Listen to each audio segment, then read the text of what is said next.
નમસ્કાર નમસ્કાર દોસ્તો, સ્વાગત છે આપ સર્વનું તમારી પોતાની યુટ્યુબ ચેનલ એટલે કે ઓશન જ્ઞાન લાઈવ ઉપર. આજે આપણે ધોરણ 10માં ગુજરાતી વિષયનું જે કાવ્ય નંબર 1 છે આપણું, તેના સ્વાધ્યાયનું સચોટ અને સંપૂર્ણ સોલ્યુશન આ વિડીયોમાં જોવાના છે. મિત્રો, આપણી આ ચેનલ ઉપર ધોરણ 10ના ગુજરાતી વિષયના દરેક પાઠના સ્વાધ્યાયના વિડીયો મુકાઈ ચૂક્યા છે, જેની લિંક તમને નીચે ડિસ્ક્રિપ્શન બોક્સની અંદર મળી જશે, તો જરૂરથી તેનો અભ્યાસ કરી લેજો. ચાલો દોસ્તો, તો આજે આપણે શેનો અભ્યાસ કરવાના છીએ તો જોઈ લઈએ. આજનો આપણો અભ્યાસ ધોરણ 10 વિષય ગુજરાતી, એની અંદર કાવ્ય નંબર આપણું 1, વૈષ્ણવ જન તો તેને રે કહીએ જે પીડ પરાઈ જાણે, પર દુખે ઉપકાર કરે છતાં મન અભિમાન ન આણે રે. ગાંધીજીનું સરસ મજાનું આ પ્રિય ભજન હતું. સ્વાધ્યાય સોલ્યુશન આપણે એનું જોવાના છીએ. પીડીએફ જો તમારે જોઈતી હોય તો પીડીએફ પણ તમે મેળવી શકો છો. પીડીએફ માટે સંપર્ક કરો 70 46 22 22 54 નંબર પર. ચાલો તો શરૂ કરીએ દોસ્તો આપણે સ્વાધ્યાય. પરંતુ જો તમને જવાબ આવડતા હોય તો તમે કોમેન્ટની અંદર જણાવતા જજો. ચાલો, પ્રશ્ન નંબર 1. પ્રશ્નની નીચે આપેલા વિકલ્પમાંથી સાચો વિકલ્પ પસંદ કરી ખરાની નિશાની કરો. ચાલો તો જોઈએ પહેલો સવાલ. નીચેનામાંથી કઈ બાબત વૈષ્ણવજનને લાગુ પડતી નથી? ચાલો, કઈ બાબત એવી છે કે જે વૈષ્ણવજનને લાગુ નથી પડતી? તો અહીંયા જવાબ શું આવશે? વિકલ્પ સી, અભિમાની હોય છે. વૈષ્ણવજન અભિમાની હોતા નથી. ચાલો, ત્યાર પછી આપણે નેક્સ્ટ જોઈએ બીજું. વાચ કાચ મન નિર્મળ રાખે એટલે શું? તો અહીંયા જવાબ આવશે આપણો વિકલ્પ સી, વાણી ચારિત્ર અને મનને સ્થિર રાખે. ચાલો, ત્યાર પછી આપણે નેક્સ્ટ જોઈએ પ્રશ્ન નંબર 2. એક એક વાક્યમાં ઉત્તર લખવાના છે. પહેલો સવાલ, સકળ તીરથ તેના તન્મારે પંક્તિનો અર્થ જણાવો. સકળ તીરથ તેના તન્મારે, આ પંક્તિનો અર્થ જણાવવાનો છે. તો કવિ વૈષ્ણવજનને સકળ તીર્થ સ્વરૂપ કહે છે કારણ કે આ વૈષ્ણવજન નિર્મોહી, હૃદય વૈરાગી તેમજ લોભ કે છળ કપટ વિનાનો હોય છે. તેણે કામ ક્રોધ ઉપર વિજય પ્રાપ્ત કર્યો હોય છે. તેનું ચિત્ત હંમેશા રામના નામની ધૂનમાં જ લીન હોય છે. ચાલો, ત્યાર પછી છે પ્રશ્ન નંબર 2. મોહ માયા કોને સ્પર્શી શકતા નથી? તો મોહ માયા વૈષ્ણવજનને સ્પર્શી શકતા નથી. આ ખાસ યાદ રાખવાનું છે. મોહ માયા કોને સ્પર્શી શકતા નથી? તો કે મોહ માયા જે છે તે વૈષ્ણવજનને સ્પર્શી શકતા નથી. જો તમે શિક્ષક મિત્રો છો, શું છો? શિક્ષક મિત્રો છો, મારા આચાર્યશ્રીઓ છો, ટ્રસ્ટી છો, અથવા તો મેનેજમેન્ટ સાથે જોડાયેલા વ્યક્તિઓ છો, તો તમારી શાળાની અંદર સ્માર્ટ બોર્ડ છે, ડિજિટલ બોર્ડ છે, પ્રોજેક્ટર છે, એનો તમે ઉપયોગ કરતા હશો. પણ એની અંદર જો પીપીટી મળી જાય આપણને, સ્માર્ટ બોર્ડને ચલાવવા માટે જો પીપીટી મળી જાય ને તો સોનામાં સુગંધ ભળી જાય દોસ્તો. અને ઓશન જ્ઞાન લાઈવ આવું રેડી ટુ યુઝ પીપીટી લઈને આવી ચૂક્યું છે તમારા માટે.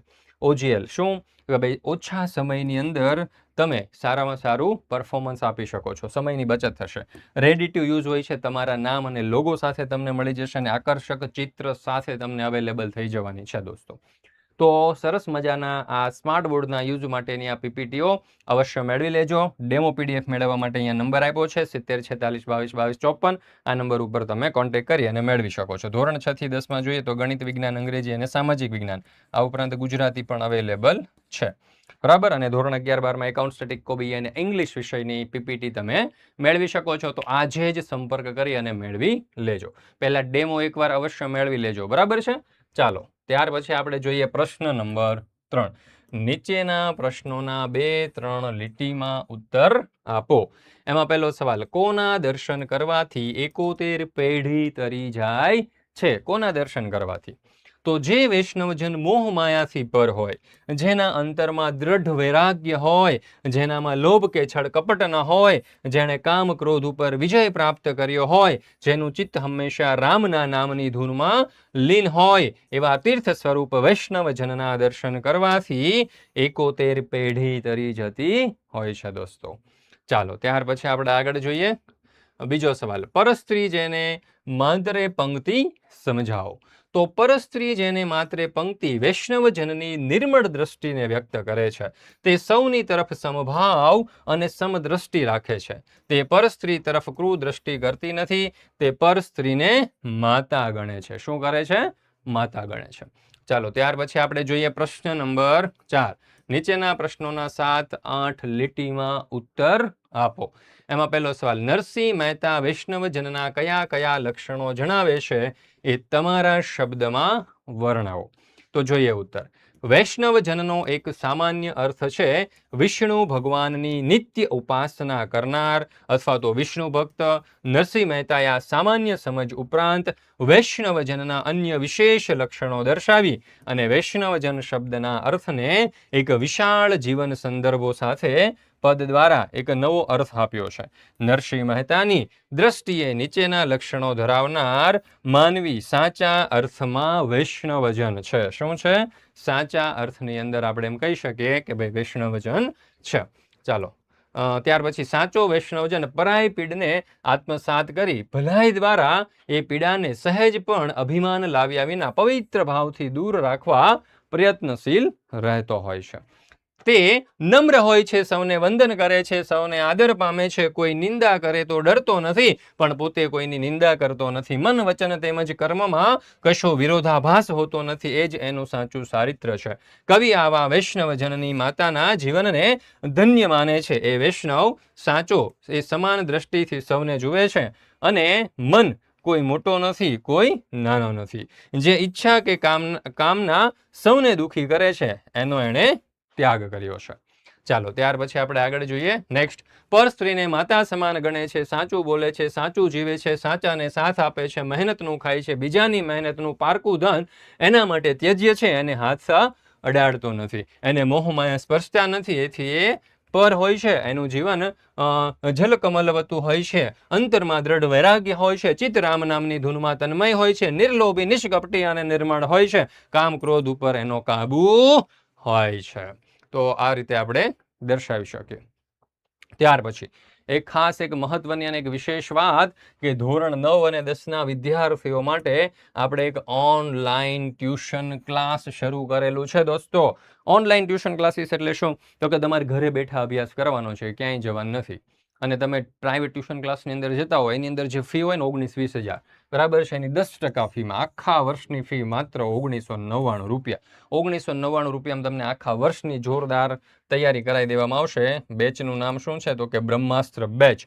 અને આ બ્રહ્માસ્ત્ર બેચમાં તમે જોઈન્ટ થશો ને તો એની સાથે આઈએમપી બેચ અને એની સાથે સાથે આ જે પેપર સોલ્યુશન બેચ છે એ તદ્દનપણે ફ્રી મળી જવાની છે. શું મળી જવાની છે? તદ્દનપણે ફ્રી. તો કરો કંકુના દોસ્તો, હવે ના જુઓ રાહ, કરો કંકુના અને ફટાફટ જોડાઈ જાઓ બ્રહ્માસ્ત્ર બેચમાં. કારણ કે બ્રહ્માસ્ત્ર બેચનો એક અને માત્ર એક જ ઉદ્દેશ્ય છે કે ગુજરાતના દરેકે દરેક વિદ્યાર્થીઓ સુધી ઓછી ફીમાં એફોર્ડેબલ ફીની અંદર ગુણવત્તાયુક્ત શિક્ષણ આપણે પહોંચાડવું છે.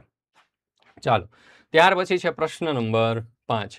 નીચેની કાવ્ય પંક્તિઓ સમજાવો. અહીંયા જે કાવ્ય પંક્તિ આપી છે એને સમજાવવાનું છે. જો કાવ્ય પંક્તિ શું છે? વૈષ્ણવજન તો તેને કહીએ જે પીડ પરાઈ જાણે રે, પર દુખે ઉપકાર કરે તો એ મન અભિમાન ન આણે રે. તો અહીંયા પ્રસ્તુત પંક્તિ વૈષ્ણવજનનો મહિમા કરે છે. જે માત્ર વિષ્ણુની ભક્તિ કરી તેમનું ચિંતન કરે છે તે જ વૈષ્ણવજન નથી. પોતાના દુઃખોના ગાણા ગાનારને પ્રભુ આગળ એ અંગેની ફરિયાદ કરનાર તો ઘણા છે. ચાલો ત્યાર પછી, પણ જે વ્યક્તિનું હૃદય બીજાના